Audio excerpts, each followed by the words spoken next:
Once again, welcome everybody, and we'd like to welcome our friends from all over the place and our enemies from all over the place, because this is the place to be, 5 o'clock every day. As you know, we have a new format. Our new format is in evolution. I happen to be a creationist, but I do believe in television evolution. What's going on? I got to come over here a little more. That camera needs to be...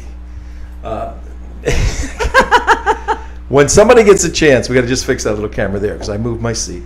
But you're on WNN. If you're listening on the radio, you're just getting into your automobiles, or however you figure out how to listen to a radio, or iHeartRadio, WNN, Winners News Network, WNN, part of the Beasley Broadcasting Company, 1470 AM. We want you to be watching Steve Kane, Brian Craig every morning, 6 o'clock to 9. They will dissect liberal thought and smash President Obama. Oh, this guy talking about Obama already? Yeah. 4 years. It only of this. took you 30 seconds into the show. 4 wonderful years we have to smash President Obama's ideologies and confusion and all of that. But today we have, let's see. We're going to deal with a little bit of stomping on Jesus once again, because there was a big march today at Florida Atlantic University calling for the firing of Mary Jane Saunders, the president, but the school standing with her. We also are going to dive into ALAC. That's the primary material for the show today, American Law for American Courts. Nationally important, statewide very important, locally important, globally important, as we're going to lay out. We got some experts back on the line. We'll listen to, we'll hear from Jerry Gordon once again, local Zionist activist Alan Bergstein. He'll be on a little bit, and then Tony Vedugo, who's going to be reporting live from Tallahassee, right around the 5:30 time slot. The show is going to bring you all kinds of fascinating, interesting stuff, but we do need your donations. That's very serious. So if you'd go to TrentoVision.tv, you can donate securely. The little button says that. A little donation, a large donation, we appreciate it from the bottom of our hearts. We need it. We stretch it. If you can see what we're doing on pennies with this capability, not only will we have our daily show 5 to 6 East Coast, but we're producing specials, and we'll promote the specials that you can see right now. One in the works is on EMP, electromagnetic pulse bombs. Scary, scary stuff. And tomorrow we're going to do a lot of work on North Korea. North Korea is becoming, North Korea is, and it's past these certain lines. North Korea is a serious problem. We're going to give you some inside information from some of our CIA friends on what may be occurring and what we need to be looking for, because this could be very distressing, disturbing, and disgusting all at once. But before we get into the material, hi everybody, how are you all doing? Hi CJ. Hi Tom. How are you? Good. Happy to be here. Yes, it's good to be vertical. And how are the fabulous bunker boys today? I don't know. How are they? Doing well, thank you. I only heard one. I'm good. Okay, thank you. How about Mark? Is Mark anywhere? I don't see Mark. I don't hear Mark. I don't smell him either. Oh, not nice. That's not nice. That is so not nice. Abdullah. Let's see.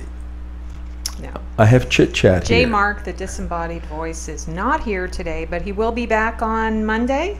He'll be back, yes. He's going to be pulling into the bunker sometime over the weekend. We'll be helping him unload and getting situated in his bunker. In his new so abode. That's good. But we have, if we want to be precise, we have 2 seconds of chit-chat left. Okay, it's over. Okay, done. Chit-chat is over. Let's go to that went. That was good. Good job, man. We're keeping right on time here. We don't want to be too on time and ruin our reputations. Yes. What we'd like to bring to you right now is a very important subject. Florida Atlantic University is one of the 13 schools in the state of universities in the state of Florida. Some of them are extremely well known, like the University of Miami or Florida State University or that other place in Gainesville, whatever that is. the name of that school there, Gatorland, Tim Tebow Land. And Florida Atlantic University, historically, is about 30 years old. It was a commuter school, but now it's becoming a very substantial university with PhD programs, 30,000 students. It's very large. Has its own airport. Boca Municipal Airport is connected to it. It's got aerospace research and development. So it's no little chump school. It has its own chapter of Students for Justice in Palestine. Yes, it does. It's got its own Muslim Student Association. It's mobbed up with the Muslim Brotherhood pretty well. And it's got its own Hillel. It's very strong Jewish. Okay. Okay. You don't need my nose to grow any much longer. No. Please don't make fun. Yes, no fun. But let me just show you. If you come to my, not yet. Come to my computer here, guys. Here's what happened today. And if you're listening in the automobile, I'm going to read. No, that's not what's happening today. This is what's happening today. If you are driving in your car, I'm reading from the Palm Beach Post. There was a march today on FAU, organized by Danita Kilcullen, the head of the Fort Lauderdale Tea Party Association. And Boca Pastor leads, and with a pastor, Pastor Mark Boynton from All Nations Church, I believe the name of it is. Boca Pastor leads. I figured there'd be, come back to me for a second, Mike. I figured there'd be 20 people, 30 people, you know, it's Thursday morning, all that. 150 people. People are furious. I would say more. Oh, because you were there. People are furious about what's going on at Florida Atlantic, and a group of people got together very quickly. More than 150, I'm reading now. Go to the screen here. Okay. More than 150 demonstrators marched to the front gate of FAU. Tons of press to protest a recent classroom exercise where students were asked to write Jesus on a piece of paper and then step on it to demonstrate the power of symbols. Well, that was like the straw that broke the camel's back, so to speak. Yeah, because this school has had anti-Semitic events and refused to take a position against it. They got all sideways on this Jesus thing, and we have gone on record here at TrentoVision to say we do not want any censorship. We don't want any special First Amendment protection of the name Jesus. There's nothing special about a piece of paper with Jesus written on it. We're not Muslims, Christians, where we revere a immaterial item. We revere Jesus as our Lord and Savior. Totally different thing. We want no extra special protection by any means. But the focus of this protest was on the ill handling of the school, particularly as it related to the student, where he got in trouble because he didn't want to violate his own religious beliefs. He was a Mormon. Now, one of our guys was there, right? Right. Was it you, Damon? Yes, it was. Set it up, and then let's play the video that the Palm Beach Post shot for the folks to see. You're playing it now. Okay. What are we looking at? They're marching for Jesus at FAU. Well, let's listen to the pastor. Hatred and intolerance that now has become a part of the academic landscape of the Florida Atlantic University. The defacing and desecration of the heart and soul of a student's faith does not belong in any curriculum that touts itself as an enclave of freedom and liberty. That's right. Let me say one thing. We are all Americans, and we are proud to be Americans. And we're not going to put up with this kind of behavior. Lannis Waters videotaped that from the Palm Beach Post. Damon, take a minute or two and give your impression. You were there. Most kids grow up, leave the nest, you gotta kill that, start a family of their own. Sorry. Jake may never do that. Jake may never do that. Okay. Jake goes to FAU. Jake goes to FAU. You know what? It would be very interesting if it would be a completely different story if the teacher who had so much courage to have her students stomp on Jesus, him had decided to have the students stomp on Muhammad instead. Yeah, I wonder how that would have gone It's over. got a girl's name, DeAndre. But DeAndre. What was your impression of the afternoon? There were some pretty dedicated people there that were pretty upset. I don't think anyone there was terribly concerned about freedom of speech, so to speak. I think it was really just people concerned about the left-wingizing of America. I think it was more people just standing up and saying enough is enough. I heard a lot of people saying that the left is just pushing too hard. People thinking that the agenda is to get God out of the schools completely, or at least certain gods. And you shot some video. We need to shut those lights in the other room. I could hear that hum. You shot some video on this, and maybe we'll put some of our own video together tomorrow. Reverend O'Neill Dozier was there also, as I understand. Okay. Yeah, Reverend Did he Dozier speak? was there. Danita Kilcullen No, he didn't was speak, there. but he carried a cross. He has this cross with a wheel on it. that Right, he I've seen carried. it, yeah. Victoria Jackson was there. Of Saturday Night Live? Live. Oh, We had wow. some nice video with her. I'll put something together tonight and give you a little, little 2-3 minute taste piece. of what happened. But everyone was pretty excited. It was. I mean, I've been to rallies before where the energy level wasn't quite what it was today. Everyone there was really wanted to be there and make a stand. Well, I think part of it is there's two things going on as we bring this little session or segment to a summary. There's a cultural issue that's going on that I'm going to describe in detail in a second here. And then there's just the human frustration. Over the past 2 years, we've been fighting this school typically on anti-Semitism, on pro-Islamic favoritism. And the Christian people have lined up and fought those battles. And now their symbol, Jesus, gets attacked, and they just said, that's it. Now we're really going to get mad and jump into the fray. Real quickly, go ahead. Yeah. Well, I think it would have been different if this had been, for instance, a student performance arts exhibit or something like that was outside. Oh, right, in the free speech zone. In the free Yes. speech zone of it, then I think you wouldn't have seen this outrage about what's happening. But when it's forced on the students academically, they have no choice. Their grades depend on doing what their professors tell them to do. Then it becomes a serious problem. And the fact that the president of this university is not taking decisive action against the professor who directed the students in this manner is a very serious problem, especially considering the history of not backing up the students with the eviction notices, with bloody babies on the campus, with throwing out people from public events on the campus. Well, she's in a lot of trouble, I think. She's in trouble, and the school took a stand today and said, we're solidly behind her, and she said, look, I get all the credit when something goes right. I get all the blame when it goes wrong. I'm not going anywhere. The school supports me. Case closed. That was her position. Yeah. But let me give you a little philosophical insight into the fundamental, one of the fundamental problems that we're experiencing. And when you understand this sort of stuff, then you can see, oh, that's why there's all this frustration. Right. Societies are anchored in certain principles. And when you like this, here, you got a boat. Here's my little drawing. You got a boat.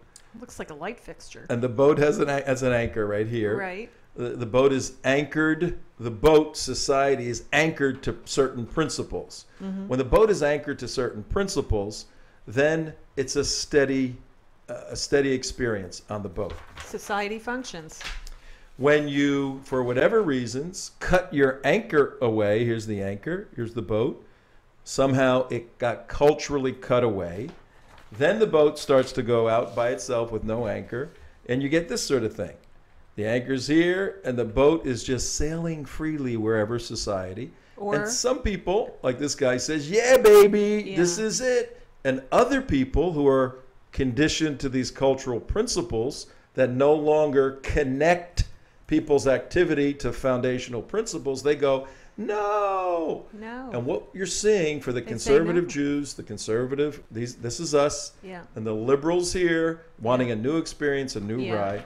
Now, this is Problem particularly is true. the boat sinks. The boat sinks if there's. That's what it the could. problem is. Well, this is particularly true on the university campus, and let me illustrate this in a fascinatingly wonderful way. Don't go to my screen, but I'm a graduate of a Bible school, Moody Bible Institute. I'm gonna read from our founding documents. It's like 125 years old, and just show you how what I'm talking about here. Moody Bible Institute was founded with the intention of establishing a school to train Christian ministers. In accordance with that vision, Moody adopted rules and precepts, and here are some of them. Number one, let every student be plainly instructed and earnestly pressed to consider well the main end of his life and studies, and that is to know God and Jesus Christ, which is eternal life. And then we have a Bible verse, John 17:3, and therefore to lay Christ in the bottom as the only foundation, as I was talking about, of all sound knowledge and learning. And seeing the Lord only giveth wisdom, let everyone seriously set himself by prayer in secret to seek wisdom from God. And then we have another founding principle. Everyone shall so exercise himself in reading the scriptures twice a day that he shall be ready to give such an account of his proficiency therein, both in theoretical observations of language and logic, and in practical and spiritual truths as his tutor shall require, according to his ability, seeing the entrance of the word given light, in giving understanding to the simple.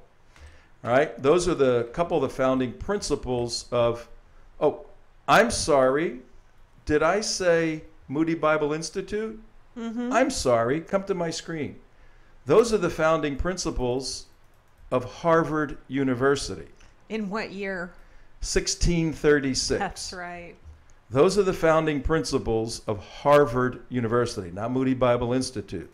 And look at Harvard's original logo. Right in the center, it says Veritas. Oh, I'm sorry, wrong one. This one. Right in the center, it says Veritas. Then on the left, it says Veritas is truth, ete on top for truth for Christ and ecclesia, the church.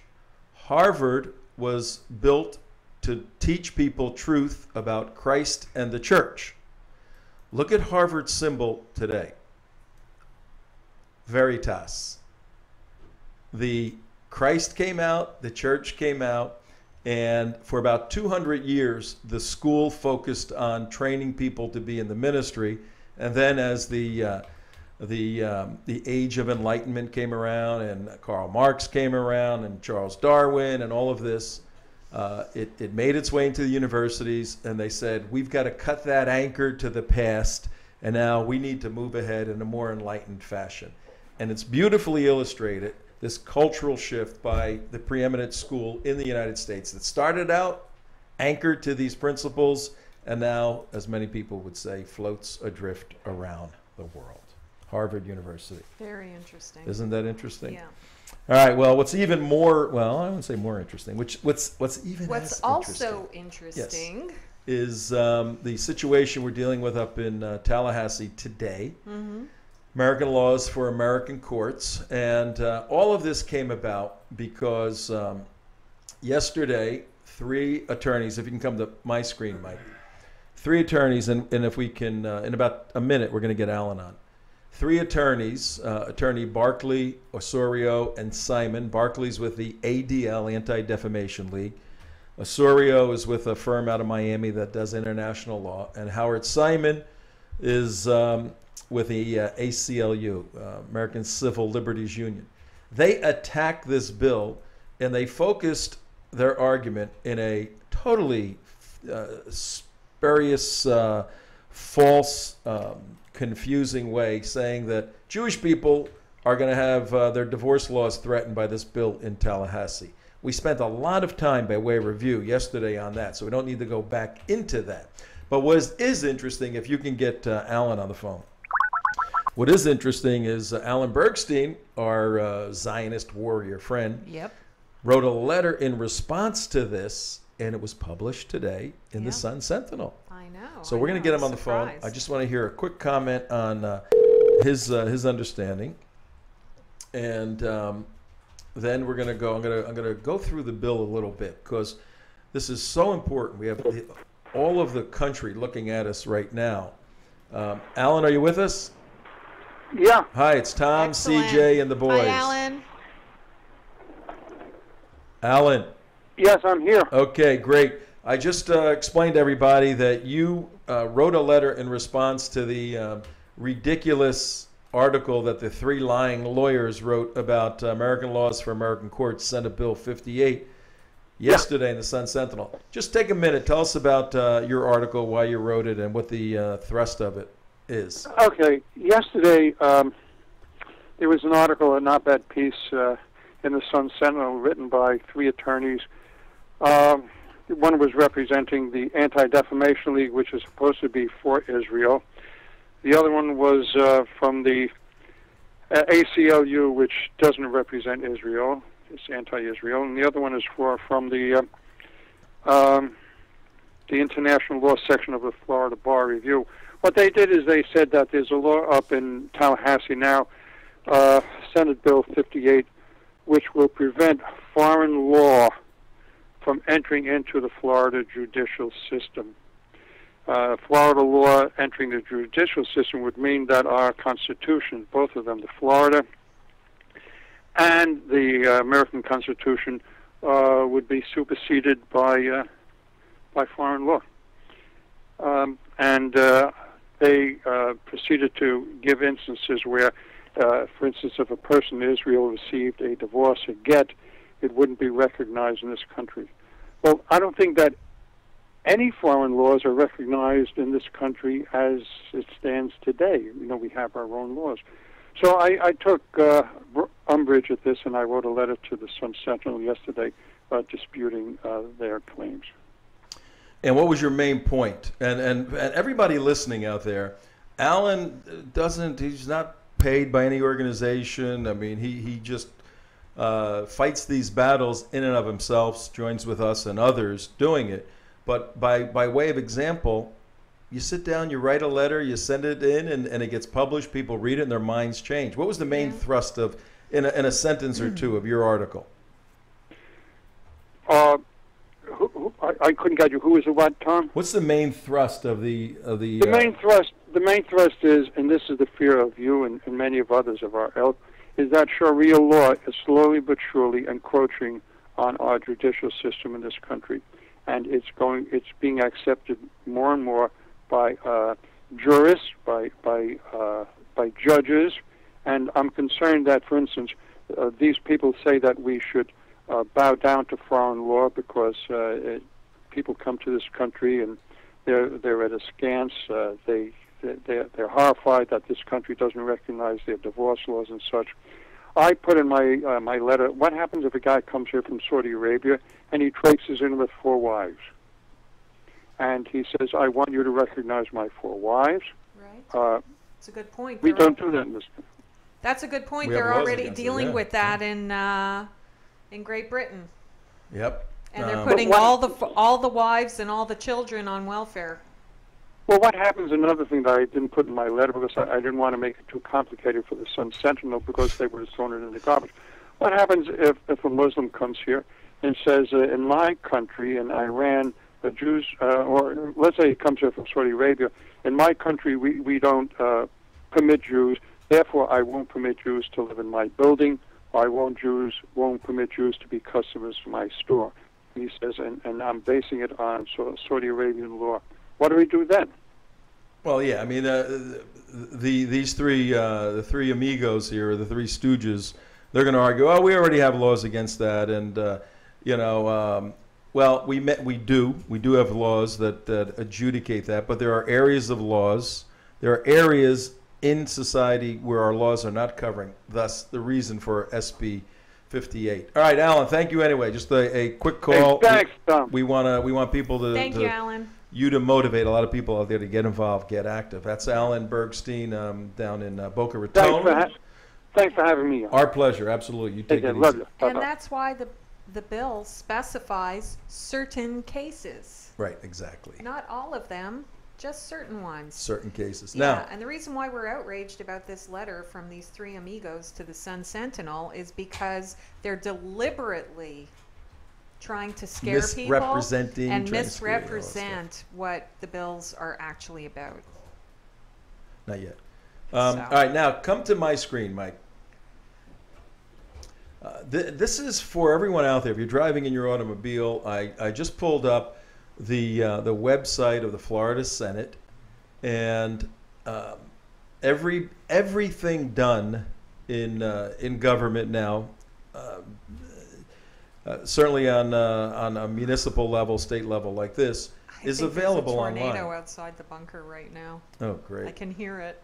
Really? Well, we're deep enough down where it won't bother us. But just, again, another point of activism. You can go online and follow these bills. And if you're driving in your car, I'm looking at a website that gives the exact history, everything to the minute as to when it occurs on this bill, when it was heard, who was on the committee. This is all open. This is all sunshine now. And if for those of you watching, your state has the same sort of deal. See where it says over here, bill text number 3? Well, if you go to that, here's the bill. And all you have to do is read the bill. And if you read through the bill, it makes certain very critical points. And I'll just read the preamble here, and then we'll get into a little Q&A on it and get a couple more of our experts in. Senate Bill SB 58 is a bill to be entitled An Act Relating to the Application of Foreign Law in Certain Cases. Right. And then it goes on, it defines foreign law, legal code system, clarifying that the public policies expressed in the act apply to violations of a natural person. What's a natural person? Class, a citizen. You're a natural person if you're a citizen, whether you got that through birth or whether you got it through going through the process to become a natural citizen. This bill is to clarify that that anything that violates a natural person's fundamental liberties, rights, and privileges guaranteed by the Florida State Constitution or the United States Constitution in certain proceedings or actions brought after the act becomes a law, providing that the act does not apply to a corporation, partnership, as they were bringing into their letter, the three lying judges. They were trying to scare them about businesses. Yeah, this says it doesn't apply to that, or other forms of business association, except when necessary to provide effective relief if somebody's rights are being violated. And then it goes on to say, it's got some fascinating language in here. It says that, let me go down a little further. I'm giving you highlights of the bill.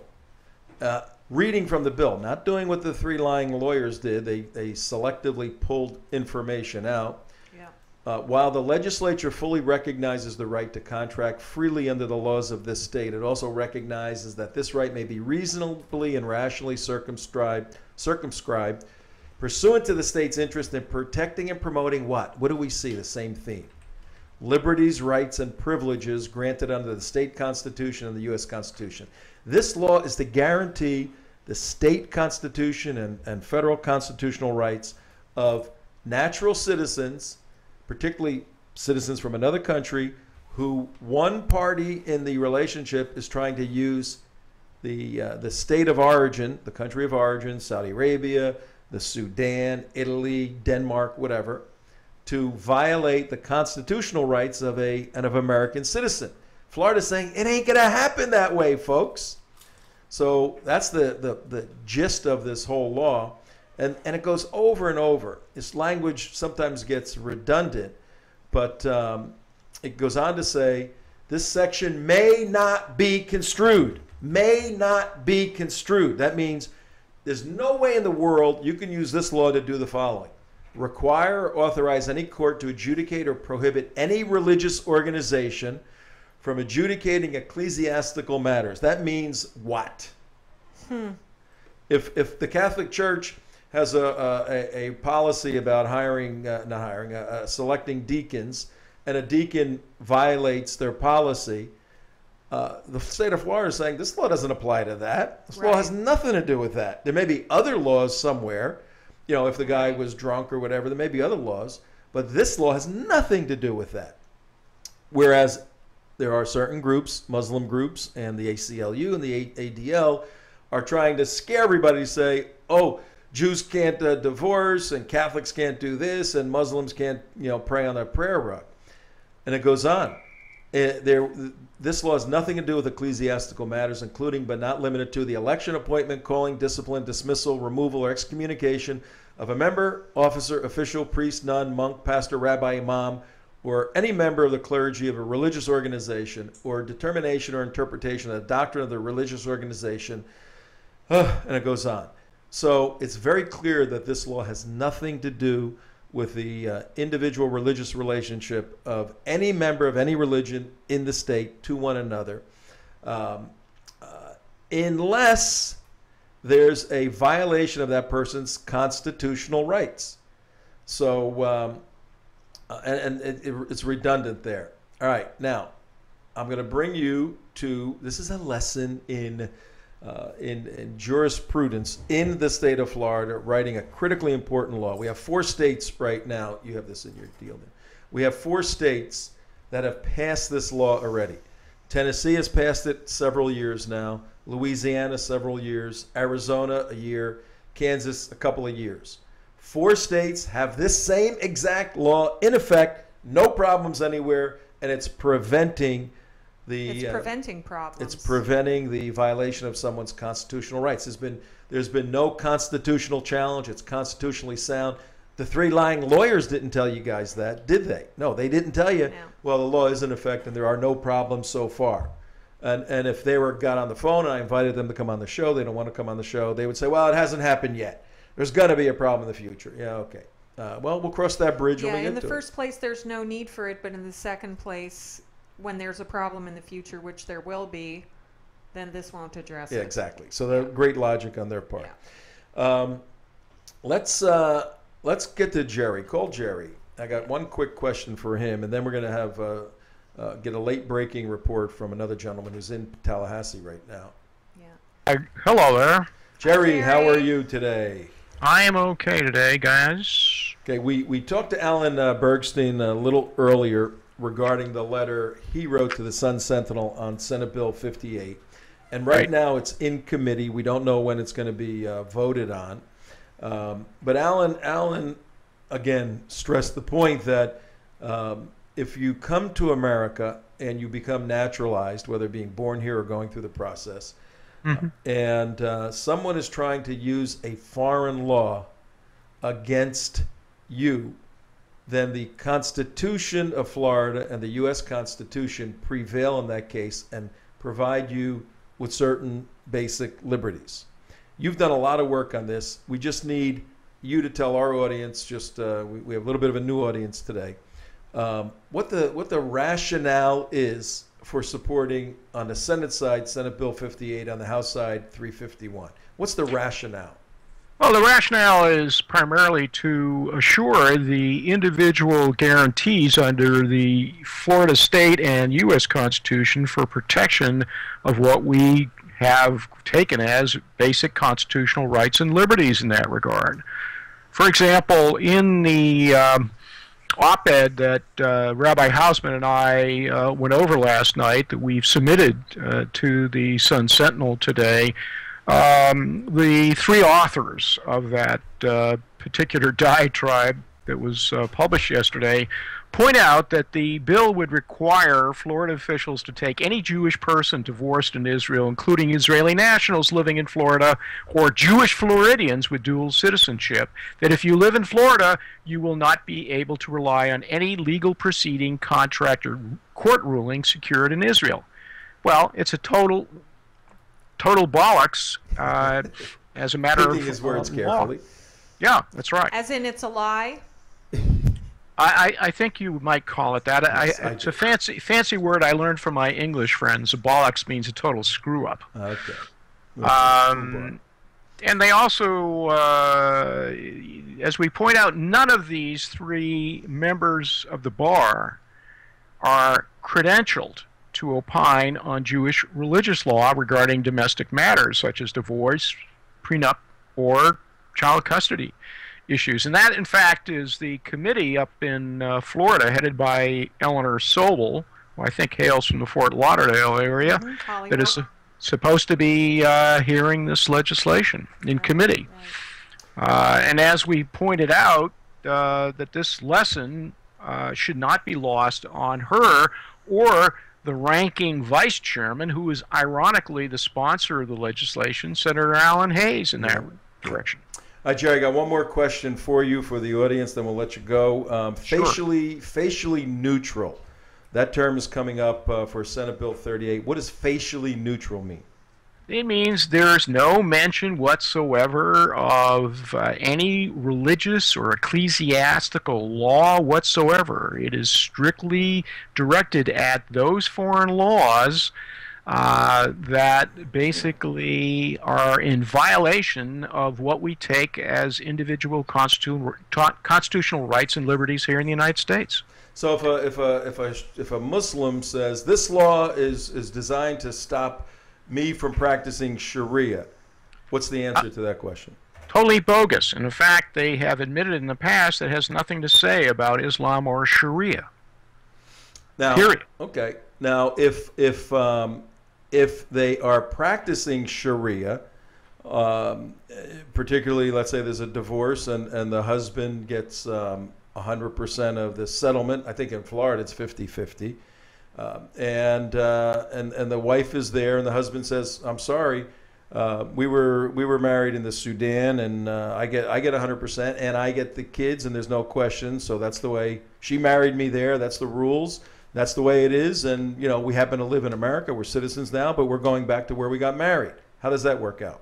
That doesn't work out, because basically, if it's a violation of her constitutional rights and liberties in Florida, it doesn't hold forth. Let me give you the most horrendous example of that, which takes place not in Florida, but in Tennessee. And this occurred back in 2007 in a divorce proceeding in which the husband, a Syrian national originally, had married a French Christian woman. Her name is Rosine Garage. They had two boys, both of them raised as Christians. In that domestic proceeding in Tennessee back in 2007, the judge ruled that the boys, notwithstanding their choice to be raised as Christians, would have to be underneath the custody of their, quote, Muslim father, a doctor, and by the way, someone who has been accused of being a terrorist financier of sorts. That's just an aside, Jerry. Stick to the point. Don't cloud the issue. Don't cloud the issue. All right. Well, I mean, that's a perfect example of something that never should have stood up. Exactly. Now, ironically, that particular domestic court action up in Shelby County in Memphis, Tennessee, led to what happened in 2011 when essentially Tennessee passed its version of ALAC. Oh, okay. Right, That's when it passed. Okay. So in other words, can I ask you this, Jerry? Let's say under Sharia law, practicing Muslims are required to eat food prepared a certain way, halal food. That is not in opposition to American laws for American courts, right? No, it's no problem with that. But under Sharia law, the husband is supposed to and allowed to beat his wife under certain conditions, and it's at that point that American laws for American courts steps in and says, that may be okay under your Sharia law, but it's actually against the laws of the state of Florida and the United States to beat your wife. Is it kind of like that? Well, basically, that adheres to what actually happened in a New Jersey case back in 2010. And here, the husband and wife were two Moroccan nationals living in the United States. The wife didn't want to be beat up on every day by her Muslim husband, took the matter to court. The lower court said he could do this, and the appellate court said he couldn't. And so, therefore, ALAC, if it was adopted in New Jersey, would have stopped that cold before it even went to district court. I would have hoped that common sense would have done that, but apparently common sense doesn't work, so we need a better law. We got to let you go, Jerry. We got Tony Vedugo calling in from Tallahassee for a breaking report here. All right. So, Tell thanks. give my good friend Tony the best. We will. We Thank you will. very Thanks, much. Jerry. Thank you. Jerry Gordon, excellent analysis. He's been on this stuff for years. Yep. All right, let's get Tony on.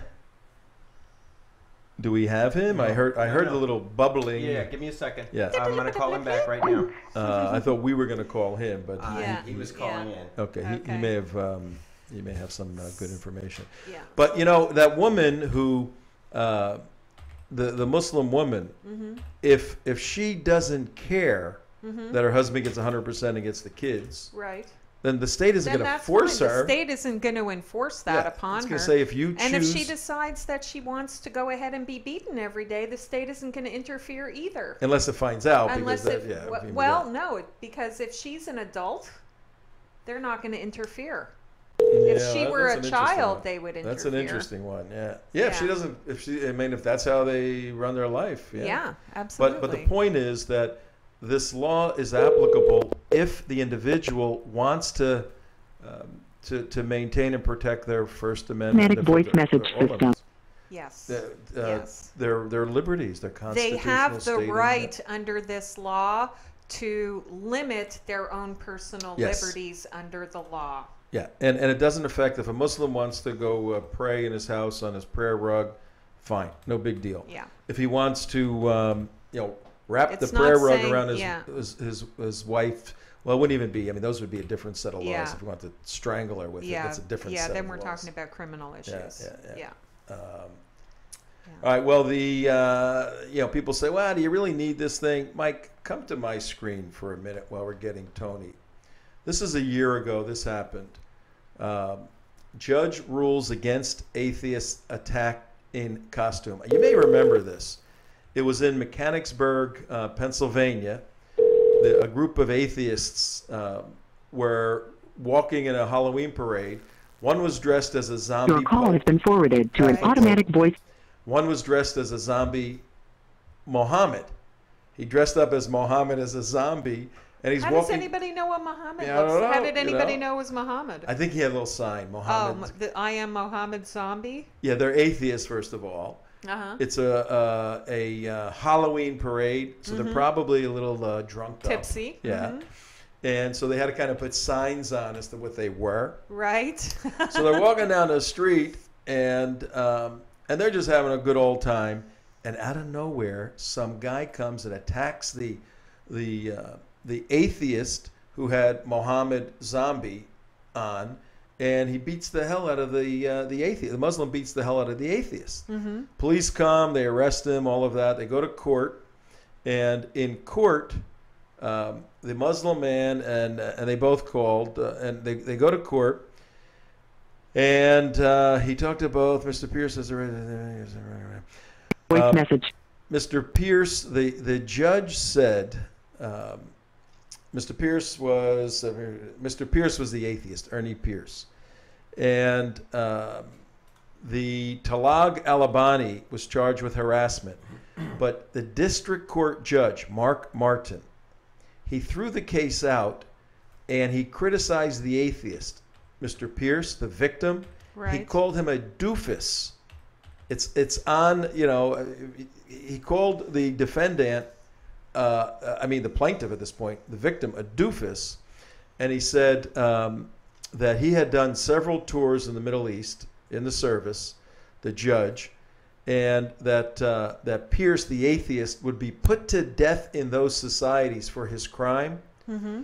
And he said he wonders why Pierce wonders why the judge was yelling at him and threw the case out when he was remember that. attacked. Yeah. But the judge said, "You're an idiot. What you did, you'd get killed in other countries. This Muslim guy has the right to do that." And 6, 4. people went nuts. As they should. And eventually that judge was reprimanded. Yeah, But- but didn't lose his job. No, but Still if, gets public money. but that was a perfect application of Sharia, judge allowing Sharia. And the judge even said, I would have probably done the same thing if I was in his place, right? Just crazy stuff. And you go, okay, well, those are bizarre. No, they're Well, that's- bizarre at the yeah. beginning of Yeah. the infiltration of other Yeah. cultures into America. Yeah, well, So- that's a whole separate cultural issue of we don't hold fanatical Muslims accountable for their actions. We just assume that they're going to be crazy. We assume they're going to be violent, and we automatically excuse their behavior. We lower the Whoa, bar. whoa, whoa, We lower the lady. bar. Oh, lady, We lower please. the bar of responsibility. They're Oh. not responsible for their actions. Somebody's not liking this. I do not like what you're saying today. Too bad. Yeah, what is your Imam Abdullah? What is you're listening as we lay this out, and this is there is no focus specifically on Sharia law or Muslims, but That is what you say, but I know why you are doing it. That is why you are doing it. oh, you think it's a trick? Yes, I do. I think Okay. that it is specifically designed against the Sharia laws. Okay. We well, have a cunning all right. plan. Well, all right. Let's say that happens like it did in 4 other states. Now, what have those states done to suppress the application of Sharia in a Muslim's life? Well, first of all, it makes the divorce very difficult because most of us men are used to getting whatever we want, as opposed to being equitable, as you would say. That doesn't bother you? Why would bother me? I don't Why know. would this bother me? It is much harder to get a divorce, period, because in the past all I say is I divorce you, I divorce you, I divorce you, and I am divorced. And I keep what I want. You know. That is the law. In the past, in another country, not in this one. Yeah. What about? In this country, you can get both. You can have your Muslim divorce, and you can have your civil divorce. And Why would you like your cake and eat it too? that's right. No, Well, what- you actually have to have both. But I bet you, this is why maybe a lot of people If you're in married prison. in this country, if you're married in the state of Florida, you have to have a civil divorce. You can't just go through a religious court and have a religious divorce and then have that enforceable in an What American if you are court. married in Pakistan and come here and want a divorce? Well, the little thing I did about the boat, I almost knocked my water over. This little thing about breaking the anchor and being adrift, originally in the United States, can't talk for Muslim countries because it's completely different. In the United States, the recognition in the Judeo-Christian worldview, the recognition of one man, one woman bonding together forever, that was a union before God, and the states it existed before the United States. Yeah, I think so. Marriage before God existed before the United States. Yeah.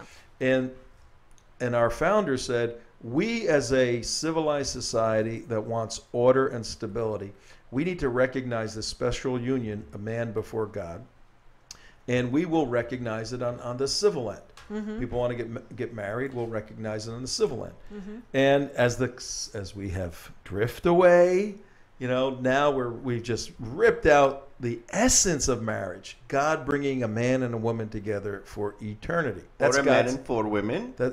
Yeah. Yeah, how's that work? That's why It's a the lot of work, my friend. A lot of work. That's why these people are fired up about Stomp on Jesus, because Hello? all the anchors of society Hey, we are finally being got ripped Tony. away. Exactly. We got Tony on the line. Hey, Tony Verdugo, how are you? You're with Tom and CJ. Hi, How you Tony. doing? And the boys here. Good, good, good. We wanted to, we spoke a little earlier with Alan Bergstein, a Zionist activist out of Boca Raton, then who wrote an article today, or wrote a letter in response to this opinion that was in the Sun Sentinel. Then we spoke with Jerry Gordon, got a little more input on SB 58 in terms of its rationale. You're in Tallahassee. Tell us what you've been doing. We had you on about a week ago. You were going to bring a big group of people up there, and you're going to have a civil day. And give us an update, Tony. We did. We had 125 people show up today, the most we've ever had, Wow. and it was a tremendous, tremendous turnout.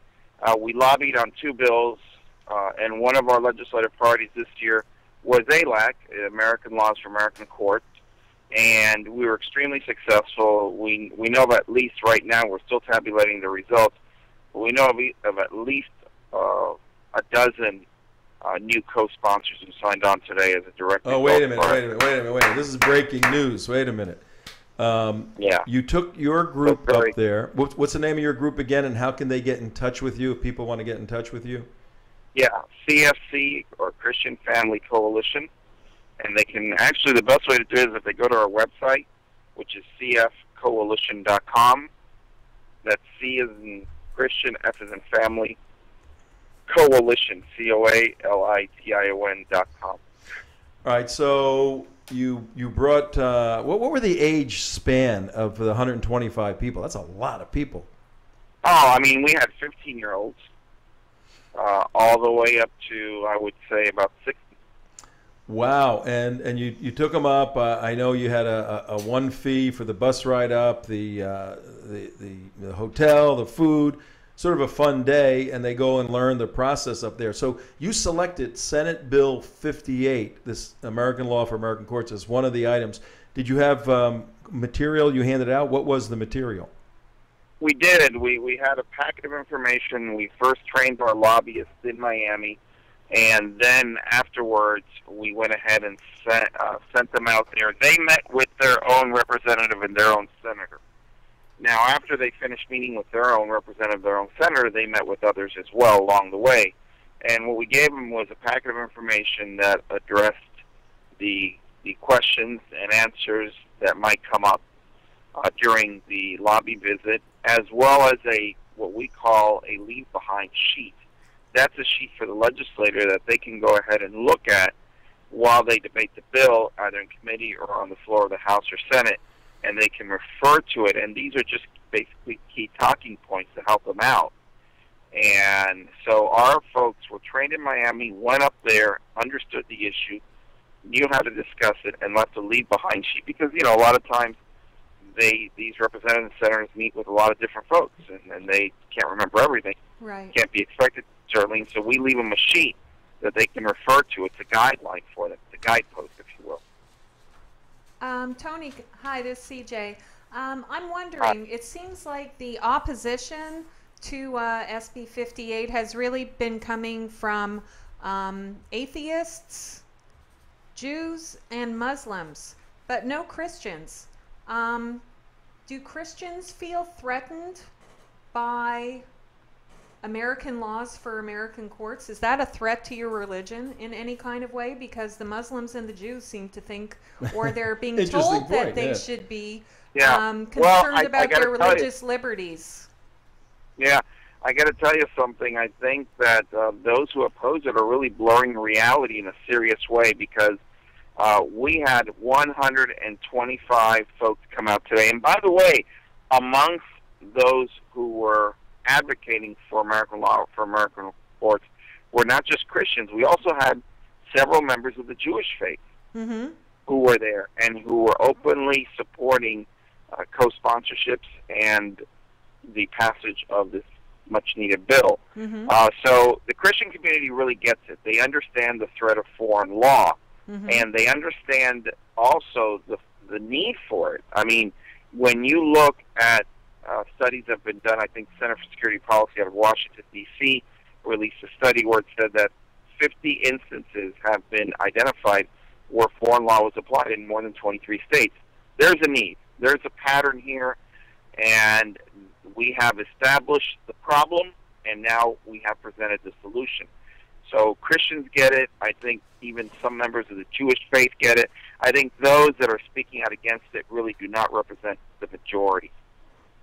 Yeah, there was there was one prominent pastor, Dr. Joel Hunter, who Altif Fariz, he got rolled over by the brothers, by the Muslim Brotherhood, and I actually had an email exchange with the pastor. That's right. And he said, "Oh, it was taken out of context, all of that," and we went back and forth a little bit. But I think he may have learned his lesson. That guy, that you don't just roll over for a Muslim who's telling you to do something and don't have a well thought out reason why you're doing it.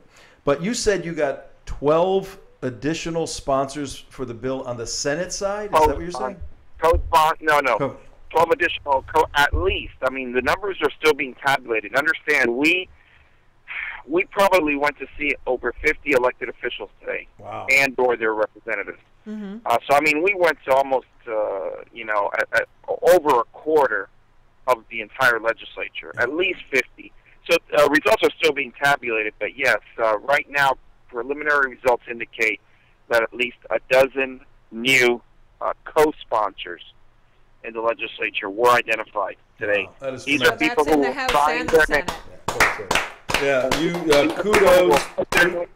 kudos to your team for that. That is phenomenal. Was there any opposition up there? A lot of times on these kind of days, you cross. Well, obviously, when you meet with as many legislators as we did on an issue like this, you are going to have and going to encounter some opposition. But what we found was interesting. Those they were willing to listen. I think those who opposed it, from the reports that we got, basically really did not even understand the matter, and we even believe changed some minds. Also, some people who may have been hesitant who are now going to revisit the matter. Wow. But again, the vast majority of folks that we're seeing really understand that their constituencies believe that they need this. We're in the state of Florida. Yeah. In the state of Florida, there have been at least 4 recorded instances of the application of foreign law. So, Okay. All right, we got time for maybe Tony, one more question. yeah, Tony, going forward, what are your group's plans for tracking the progress of this bill? well, that's exactly what we're going to do. We're going to have our lobbyist in Tallahassee come Monday, and he's going to continue to work on making sure of a couple of things. Number one, that these co-sponsors have actually all signed on. And number two, he will be testifying, I believe, this week. There will be a hearing coming up in Children, Family, and Elder Affairs. Yeah, Monday or Tuesday, and I'm not certain of the date, but there will be a hearing. April 8th. And he will be testifying in support of the bill. Awesome, awesome. And will you be publishing on your website the results of your progress? Absolutely. Absolutely. Yeah, we'll be doing that. That'll be at we'll be doing cfcoalition.com. Yeah, it's cfcoalition.com. Okay. All right, Tony Thank you, Vedugo, Tony. we got to let you go right Congratulations on your success. Thank you. Yes, great job. All right. Thank you. Appreciate it. Tony Vedugo, ChristianFamilyCoalition.com, cfcoalition.com. That's pretty amazing. 12, and if Jerry and Alan, if you guys are listening, all the work you have put into it, and many other people, 125 Christians, Jews going up there. You know, all the Muslim people, there's no mention of Islam or Muslims or anything in there, but they're the ones primarily against it, and they get the dumb Jewish lawyers and the stupid pastor. Hey, I resemble that remark. You sound like the Three Stooges. I was going to say, he sounds like a cartoon. Yeah. We never know what kind of voice is coming out from behind there. But you get these, they're dhimmis. You know, they're useful idiots like this pastor and some of the Jewish folks we've been referencing. But there are also people who don't support American laws. They're not pro-Constitution to begin with. Yep. Yeah, of course not. So this is good. Good news. I think we covered this very nicely. We will keep for our listening and viewing audience, Tom Trento, CJ, Mike, Mark, Damon, everybody else. We will stay on this for you. Yeah. Critically important. We're the third largest state in the nation. 4 states so far. If Florida passes this, I guarantee you there will be a rush next year, a rush of states saying, Florida did it, we got to do it too. Yeah. So the bad guys are on the run. But tomorrow we got one bad guy in particular. We're going to be dealing with Kim Jong-un. Yeah. We got problems in North Korea, folks. We got problems in South Korea. But also, if you're interested in this subject and you didn't hear or